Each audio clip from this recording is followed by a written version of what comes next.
Question number 3, Jami-Lee Ross.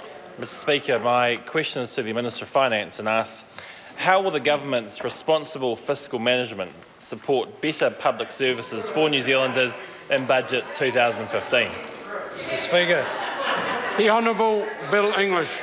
The government has managed the finances which are paid for by the taxpayer by being careful with new spending and focusing consistently on reprioritising, that is, shifting money from programs that either don't work or are low priority to new, more effective spending. So, for instance, over the previous 6 budgets, the total new discretionary spend of this government has been around $3 billion.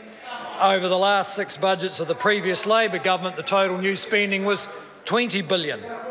The government has, over the last 6 budgets, been able to shift around $15 billion of spending from ineffective or low priority programs to more effective programs, and that's been at least as important as the new spending. Supplementary. Point of order, Chris Hipkins. Thank you, Mr Speaker. Mr Speaker, I wanted to wait till the Minister had finished his answer before raising this because he'd already begun his answer, but I was expecting that you might have had a comment on the question, the primary question set down, because of the assertion that it contains within it and your previous rulings on our questions that contain such assertions. If it is acceptable for the government members to ask about responsible fiscal management, can we ask about irresponsible fiscal management? Order.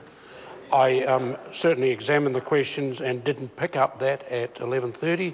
It was accepted and tabled into the House. It was only when an interjection came from my left during the question I really focused on the meaning of that word. I think it would have been a better question without that word there. I should have picked it up at 11:30. I did not. Supplementary question, Jami-Lee Ross. How is the government using capital reprioritisation to improve public services and avoid further overseas borrowing? Honourable Bill English. Well, Mr Speaker, the main tool the government's using is the Future Investment Fund. The sale of electricity assets raised $4.7 billion, which was allocated to the Future Investment Fund, and we are now able to use that money to invest in other public assets. So far, the government has invested around $700 million in health, nearly $400 million of the fund in education, and $1.9 billion in other public assets. And that means we haven't had to go to foreign lenders for more money. We've been able to use the savings of New Zealanders who bought the shares to invest in New Zealand assets. Supplementary. Supplementary question. Order. Order. Order. Order. The level of barrage I'm getting from 2 or 3 members on this side means they can take this as their final warning. If it continues at that volume, I'll be asking those members to leave the chamber. Supplementary question, Jami-Lee Ross. How have dividends paid by mixed ownership companies to the government increased since the part sale of those companies? Honourable Bill Well, English. Mr Speaker, at the time there was some suggestion the government would be giving up dividends if it sold down the shares. But I can inform the House that the government, as a 51% owner, is now receiving more dividends than it did when it was, on average, a 100% owner of the companies.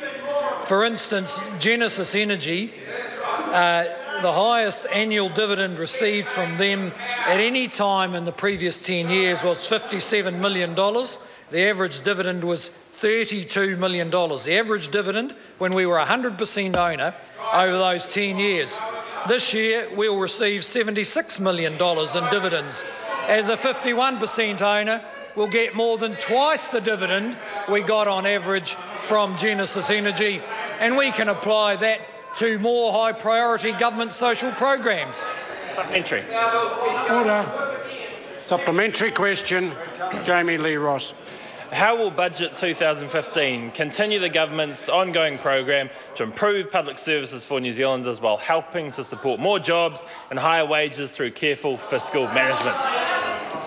Honourable Bill English. Well, Mr Speaker, in many ways which will be talked about in detail in the House tomorrow, but it'll be against the background of growth over the next 4 years, forecast to deliver more jobs through to 2019, in addition to the 194,000 jobs that have been added to the economy since 2011.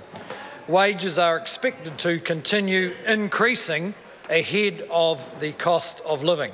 Our budget 2015 will be a responsible budget from a responsible government. Question number 4, the Right Honourable Winston Peters. Speaker, this